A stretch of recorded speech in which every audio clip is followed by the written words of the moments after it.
भारत को सोने की चिड़िया कहा जाता था। अगर बात की जाए तो कुछ ऐसे शासनकाल हुए जहां पर हमारा जितना भी यहाँ पर भंडार था, चाहे वो सोना था, चाहे जो धातु थे, उनको यहाँ से चुरा करके जो अतिक्रमण जो कारी थे, आक्रामक जो थे, वो यहाँ से चुरा करके ले गए। इसी बीच अभी बड़ी खबर आई जम्मू कश्मीर से। जम्मू कश्मीर के रियासी ज़िला में 59 लाख टन लिथियम मिला है। वो लिथियम जो अभी तक हम चीन से लेते थे, ऑस्ट्रेलिया से लेते थे, क्योंकि हमारे पास उसका भंडार नहीं था। कर्नाटक में था तो वो 1600 टन का, वो किसी गिनती में नहीं था। आज हम सीधे टॉप 5 में एंट्री कर चुके हैं रिजर्व के मामले में। इसी मुद्दे पर बात करने के लिए हमारे साथ खुद उसी जम्मू कश्मीर के रियासी ज़िला से, जहां पर ये लिथियम का भंडार मिला है जीएसआई को, जियोलॉजिकल सर्वे ऑफ इंडिया को, उस मुद्दे पर बात करने के लिए जो है अक्षित बड़ू मौजूद हैं। और कुछ रिपोर्ट्स ये भी सामने आ रही हैं, आज हम इसीलिए बात कर रहे हैं क्योंकि रिजर्व मिले 2-3 दिन हो गए जो एक खबर सामने आई है। अब ये खुलासा हुआ है कि 26 साल पहले हमारे वैज्ञानिकों ने ये रिपोर्ट दी थी, ये बताया था कि वहाँ पर लिथियम मौजूद है भारी मात्रा में, लेकिन तब की सरकारों ने इस बात को दबा दिया। जम्मू कश्मीर में लंबे समय तक महबूबा मुफ्ती या फिर उनके जो पिता मुफ्ती मोहम्मद सैयद, उनका राज रहा, फारूक अब्दुल्ला वहाँ रहे, लेकिन इस खबर को कभी सामने नहीं आने दिया, सरकार ने कभी ध्यान नहीं दिया।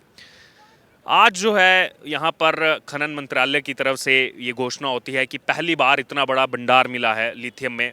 आप खुद उस जिला के रहने वाले हैं और अब ये खबरें आ रही है 26 साल पहले हमारे वैज्ञानिक बता चुके थे, लेकिन कुछ हुआ नहीं इस मामले में।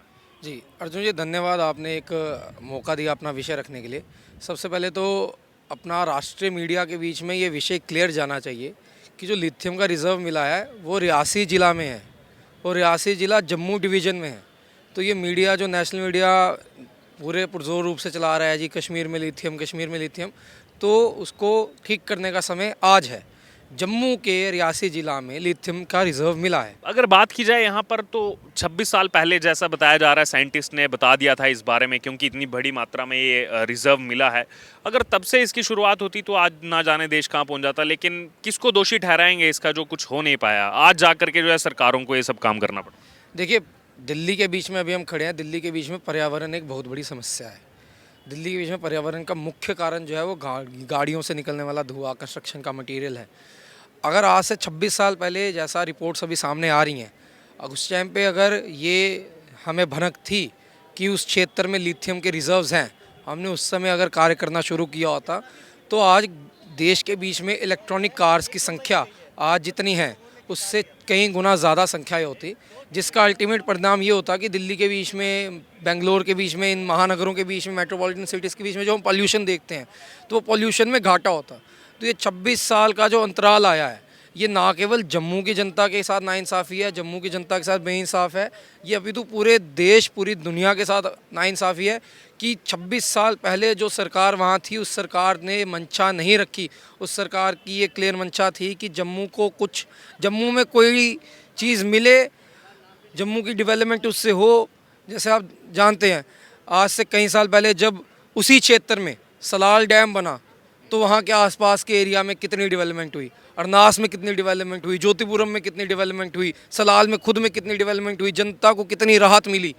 अगर आज से 26 साल पहले ही वहाँ पे लिथियम के रिजर्व्स मिले, ऐसी न खबर पब्लिक हो जाती, तो आज रियासी ज़िला जो है, आपको एक फैक्ट ये भी बता दें कि दुनिया का सबसे बड़ा जो रेल ब्रिज है वो भी उसी रियासी ज़िला के बीच में बनने जा रहा है। उसका आर्च तैयार हो चुका है, वो रेल लाइन जोड़ेगा जम्मू से श्रीनगर तक। तो उस ज़िले में जहाँ पे आगे इतना इन्वेस्टमेंट माननीय प्रधानमंत्री जी के नेतृत्व में भारत की सरकार ने पिछले 8 साल में, 9 साल में किया है, अगर आज से 26 साल पहले वहाँ पे लिथियम के रिजर्व्स मिल जाते और वो पब्लिक, लिथियम के रिजर्व्स तो वहाँ पे थे, वो अगर यूज़ पब्लिक हो जाती तो उस क्षेत्र के लोगों के लिए, उस क्षेत्र की जनता के लिए कितना डेवलपमेंट का स्कोप ज़्यादा बढ़ता। सिर्फ एक ये जलन का मात्र, ये महबूबा मुफ्ती की पीडीपी हो या फारूक अब्दुल्ला की एनसी, इनका सिर्फ एक जलन का मात्र कि जम्मू के जनता को, जम्मू को सेकंड क्लास सिटीज़न मानना, जम्मू की जनता को हमेशा सेकंड क्लास सिटीज़न की तरह ट्रीट करना, इस मानसिकता ने जम्मू की जनता का तो बेड़ा गर्क किया ही किया। अभी तो पूरे देश को एक पोल्यूशन के भयानक स्थिति में इस सरकार ने आके पहुंचाया है। अगर बात की जाए जो 26 साल पहले का जिक्र आ रहा है, मेरे लिए भी हर्ष का विषय है, क्योंकि 26 साल पहले वो जो जगह है वो जिस उधमपुर ज़िले में वो थी, उसके बाद बाइफर्केशन हुआ, रियासी ज़िला अलग बना, मैं उसी उधमपुर ज़िला से आता हूँ। खैर, अगर बात की जाए सिर्फ लिथियम नहीं, सोने के भंडार भी मिले हैं वहाँ। 51 ऐसे मिनरल ब्लॉक्स हैं जो रिपोर्ट जो सामने आई है, और उसमें लिथियम के साथ साथ कुछ जो है कुछ मात्रा में सोना भी वहाँ पर मिला है। तो खाली लिथियम नहीं, और सोना आज की रेट में अगर बात की जाए तो उसकी कितनी ज़्यादा इंपॉर्टेंस है, तो कैसे देखते हैं इसको अब? क्योंकि अगर कहा जाए तो ये खबर सामने आ रही है कि पिछले 3-4 सालों से सरकार ने ज़्यादा जोर दिया, और जो GSI geological survey of India, उन्होंने जो है पूरा इसको ग्राउंड लेवल पर उतर करके इसमें युद्ध स्तर पर काम चलाया, उसके बाद ये सब चीज़ें सामने आई। देखिए क्या है, अपने देश में इंफ्रास्ट्रक्चर की डेवलपमेंट की कमी थी। ऐसे सुदूर क्षेत्रों में मैं आपको बताता हूँ, मेरे गांव में आज जाके सड़क पहुंची है। आज जाके अटल बिहारी वाजपेयी जी के जो नाम से सड़क योजना जो चलती है, उससे आज कोटला तक सड़क पहुंची है, उसके ऊपर संगड़ तक सड़क पहुंची है। तो एक इंफ्रास्ट्रक्चर की कमी तो थी। पिछले 9 साल में देश में क्या हुआ है, वही जियोलॉजिकल सर्वे ऑफ इंडिया की वही संस्था है, वही लोग हैं, वही व्यवस्था है, मगर मंशा है। एक मंशा काम करने की या काम नहीं करने की डिफाइन करती है कि देश में हाल क्या होगा। इस सरकार की मंशा एक पॉजिटिव मंशा है, इस सरकार का एक विजन है देश के लिए। ऐसे लोग सरकार के बीच में रहे जिनका कोई विजन ही नहीं था देश के लिए। नहीं तो ये जो सब चीज़ें हो रही हैं, ये तो पहले से ही मौजूद था। ऐसा तो है नहीं कि 2014 के बाद ही रिजर्व बने होंगे, 2014 के बाद ही वहाँ पे अपने एकदम ही कोई पंखुड़ी फूटी हो गई और लिथियम ही लिथियम हो गया होगा। सब वहाँ पे था। मंशा नहीं थी, काम करने की आदत नहीं थी, मेहनत करने की आदत नहीं थी, लगन की आदत नहीं थी। मगर इस सरकार में 2014 के बाद लोग कहते हैं क्या बदला, यही एक बदलाव हुआ है कि इस सरकार की मंशा क्लियर है कि देश को आगे लाने के लिए अगर रात को सोना भी नहीं पड़ेगा तो वो भी मंजूर है, मगर देश आगे जाना चाहिए, राष्ट्र आगे जाना चाहिए, राष्ट्र का वैभव बढ़ना चाहिए। तो ये मंशा के ऊपर सब चीज़ें होती हैं, एक विजन के ऊपर सब चीज़ें होती हैं।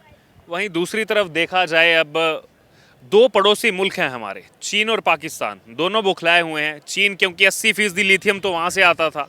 पाकिस्तानी मीडिया आज कह रहा है कि Indian occupied illegal Jammu and Kashmir. रो रहा है पाकिस्तान मीडिया कि यार ये उनको कैसे मिल गया, क्योंकि खुद तो उनके वहाँ पर आटा नहीं मिल पा रहा लोगों को। देखिए, आटे को मोहताज लोगों को अगर लिथियम मिल भी जाता तो क्या करते हैं? जेसीबी चलाने के लिए, उसको खुदाई करने के लिए, उस लिथियम को यूजेबल फॉर्म में लाने के लिए पैसा चाहिए।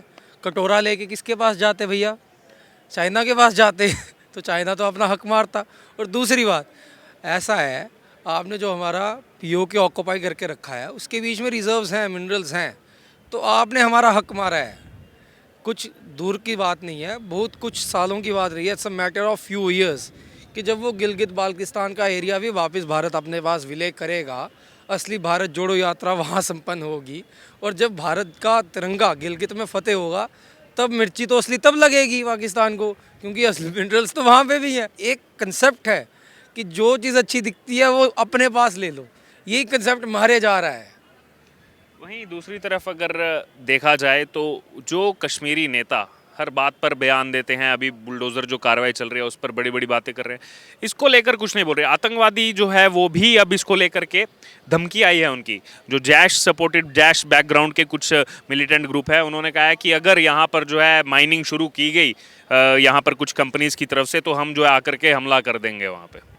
देखिए, रियासी माता वैष्णो देवी जी की पावन भूमि है। माँ वैष्णो रानी की असीम कृपा रियासी और पूरे जम्मू कश्मीर अभी तो पूरे भारत पे बनी हुई है। और जब 71 का युद्ध हुआ, 71 के युद्ध में जब पाकिस्तान की सेना, एयरफोर्स जब पुल उड़ाने के लिए आती थी, तो वहाँ के पायलट्स कहते थे कि हम पुल को देख ही नहीं पाते थे। एक कन्या हाथ में त्रिशूल लिए खड़ी रहती थी और कन्या दिखती थी, सिर्फ पुल नहीं दिखता था। तो ये वहाँ के देवी देवता माँ वैष्णो रानी जी की कृपा है, माँ बावे रानी जी की कृपा है।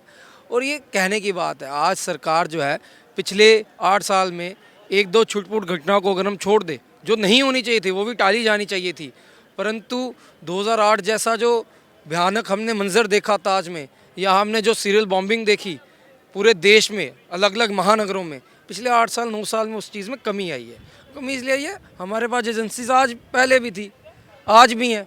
आज इंटेल आज भी आता है, रॉ का इंटेल आज से 10 साल पहले भी आता था, मगर अंत में आके बात सारी वो मंशा के ऊपर आती है। इस सरकार की क्रेडिबिलिटी है और जनता जानती है इस सरकार की क्रेडिबिलिटी के बारे में। जनता को पता है कि this is a credible government जिसके ऊपर विश्वास किया जा सकता है। This government has faith of crores of people of India, and I'm very much sure that all the agencies, all the IB, IB or be it RAW or be it all the agencies associated with the internal security of this country, they are very seriously putting a surveillance on all these threats, and I am very much sure that under a leadership of a bold home minister like Amit Shah, all these threats will not make a difference to the development of Riyasi or to the development of Jammu, to the development of people of Jammu and Kashmir and to the people of India. तो ये थे हमारे साथ अक्षित बड़ू, उसी रियासी ज़िला के रहने वाले हैं जहां पर ये लिथियम का भंडार मिला है। और इन्होंने बताया किस प्रकार से अगर पहले 26 साल पहले जो रिपोर्ट सामने आ रही हैं, अगर ये चीज़ें तब से जो है इस पर काम शुरू होता तो आज भारत जो है वो कई गुना आगे जो है वो दिखता दुनिया में।